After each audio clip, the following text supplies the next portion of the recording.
ल है त आजको यो विश्लेषणात्मक प्रस्तुतिमा सिधै विषयवस्तुतिर लागौं। क्रिप्टो चार्ट विश्लेषणका सबैभन्दा आधारभूत खम्बाहरू, विशेष गरी सपोर्ट र रेजिस्टेन्सलाई आज हामी एकदमै सरल तरिकाले बुझ्नेछौँ। चार्ट हेरेर तर्सिनुपर्ने वा डराउनुपर्ने दिन अब सकिए भनेर सम्झिए हुन्छ।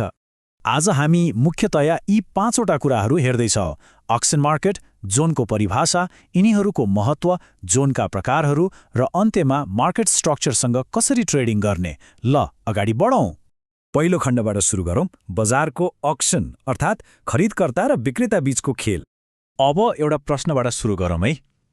क्रिप्टो बजारमा यो भाउ कसरी यति छिटो तलमाथि हुन्छ होला? बाहिरबाट हेर्दा त यो एकदमै भद्रगोल र अनुमानै गर्न नसकिने जस्तो देखिन्छ, होइन? तर खासमा भन्ने हो भने यो एउटा निरन्तर चलिरहने लिलामी वा अक्सन जस्तै हो, जहाँ एकदमै तार्किक युद्ध भइरहेको हुन्छ।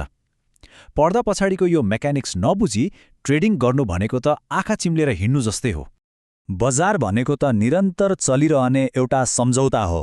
एकातिर किन्न चाहनेहरू हुन्छन् जसले डिमान्ड बढाएर भाउलाई माथितिर धकेल्न खोज्छन्, अर्कोतिर बेच्न चाहनेहरू हुन्छन् जसले सप्लाई बढाएर भाउ तल झार्ने दबाब दिइरहेका हुन्छन्। जबसम्म दुवै पक्ष एउटा सन्तुलनमा पुग्दैनन्, यो तानातान चलि नै रहन्छ। कुरा एकदमै सिम्पल छ। अब जाउँ दोस्रो खण्डमा, जहाँ हामी सपोर्ट र रेजिस्टेन्सको ठ्याक्कै परिभाषा के हो भनेर बुझ्नेछौँ। सबैभन्दा पहिले सपोर्ट जोन। यसलाई एउटा बलियो भुइँ जस्तै मान्न सकिन्छ। जब भाउ तल खस्दै गएर एउटा निश्चित ठाउँबाट जोडले माथितिर लाग्छ नि, त्यसले त्यहाँ एउटा आधार वा बेस खडा गर्छ। यसको सिधा अर्थ के हो भने त्यो बिन्दुमा पुगेपछि किन्न चाहनेहरू एकदमै भोकाएका छन् र उनीहरूले भाउलाई थप तल खस्न दिइरहेका छैनन्। चार्टमा हेर्दा यो कुरा अझै प्रष्ट हुन्छ। यहाँ तल रहेको त्यो हरियो क्षेत्रलाई ध्यान दिएर हेरौँ त। जसरी भाउ तल आउँछ, यो हरियो बक्सले ठ्याक्कै भुइँको काम गर्छ र भाउलाई सुरक्षित राख्दै माथितिर हुत्याइदिन्छ। यहाँ खरिदकर्ताहरू कति धेरै सक्रिय छन् भन्ने यसले प्रष्ट पार्छ। ठिक यसको उल्टो रेजिस्टेन्स जोन भनेको चाहिँ एउटा छत जस्तै हो। भाउ बढ्दै जाँदा एउटा यस्तो बिन्दु आउँछ जहाँ सप्लाई यति धेरै हुन्छ कि भाउ त्यहाँबाट माथि जानै सक्दैन र तल झर्छ। यसले के देखाउँछ भने त्यो क्षेत्रमा विक्रेताहरूको एकदमै बलियो पकड छ। अब यो दृश्य हेरौँ। यहाँ रातो बक्सले त्यो छतको काम गरिरहेको छ। भाउ जतिपटक त्यो रातो क्षेत्रमा पुग्न खोज्छ, त्यहाँबाट रिजेक्ट भएर तल खसिहाल्छ। भन्नुको मतलब त्यो ठाउँमा किन्न खोज्नु भनेको त सिधै भित्तामा गएर टाउको ठोक्नु जस्तै हो। तर यी महत्त्वपूर्ण जोनहरू कसरी बन्छन् त? यसका मुख्य 3वटा चरणहरू छन्। सुरुमा भाउ एउटा साँगुरो रेन्जभित्र तलमाथि गरिरहन्छ। त्यसपछि अचानक ठूलो दबाव आउँछ र भाउ त्यो रेन्जबाट एकदमै तीव्र गतिमा बाहिर निस्कन्छ। यसरी बाहिर निस्किँदा त्यसले पछाडि एउटा बेस वा छाप छोडेर जान्छ, अनि पछि भाउ फेरि त्यही ठाउँमा फर्केर आउँदा त्यही बेस नै एउटा महत्त्वपूर्ण रियाक्सन बिन्दु बन्छ। ल अब तेस्रो खण्डतिर लागौँ।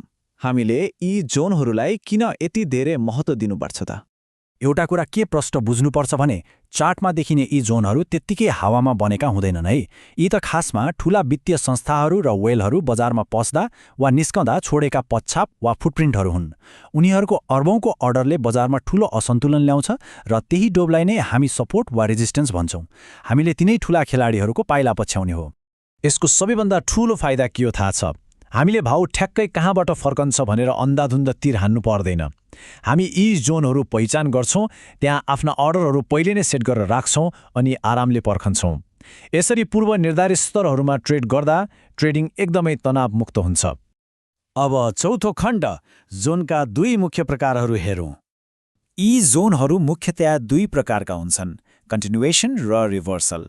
कन्टिन्युएसन जोनले चलिरहेको ट्रेन्डलाई नै साथ दिन्छ, अर्थात् माथि गइरहेको बजारलाई अझै माथि जान मद्दत गर्छ।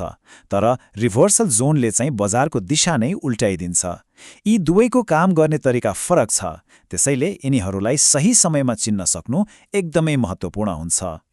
र अन्त्यमा 5औं खण्ड, मार्केट स्ट्रक्चरसँग कसरी ट्रेडिङ गर्ने। खासमा सुरुवात गर्नेहरूका लागि यो एकदमै सुरक्षित तरिका हो। पहिलो कदम भनेको एउटा बलियो सपोर्ट वा रेजिस्टेन्स जोन पत्ता लगाउने। तर ख्याल राख्नुपर्ने कुरा के हो भने भाउ त्यहाँ पुग्ने बित्तिकै हाम फालिहाल्ने होइन नि। कन्फर्मेसनको लागि मार्केट स्ट्रक्चर ब्रेक नभएसम्म, अर्थात् ब्रेकअप स्ट्रक्चर नभएसम्म एकदमै धैर्य गरेर पर्खनुपर्छ। यसले जोखिमलाई ह्वात्ते घटाउँछ। उदाहरणका लागि बिटकोइनको यो 4 घण्टाको चार्टलाई नै हेरौँ। पहिलो पटक हेर्दा अलि भद्रगोल लाग्न सक्छ, तर ध्यान दिएर हेर्ने हो भने यहाँ सपोर्ट जोनहरूले अपट्रेन्डलाई कति मजाले जोगाएर राखेका छन् भन्ने प्रष्ट देखिन्छ। ब्रेकअप स्ट्रक्चर भइसकेपछि भाउ कसरी फेरि सपोर्ट जोनमै आएर माथि उछिटिएको छ यो हेर्नुहोस् त। यो सिक्नको लागि एकदमै पर्फेक्ट उदाहरण हो। त्यसो भए आज हामीले सिकेका यी रणनीतिहरू र मार्केट स्ट्रक्चरका नियमहरू प्रयोग गरेर अब बन्ने अर्को ठूलो संस्थागत पदक्षेप कसरी पत्ता लगाउने त? यो कुरा आफैले लाइभ क्रिप्टो चार्ट खोलेर अभ्यास गर्दा सबैभन्दा राम्रोसँग सिकिन्छ। ल, आज सिकेको कुरालाई व्यवहारमा उतार्ने बेला यही हो।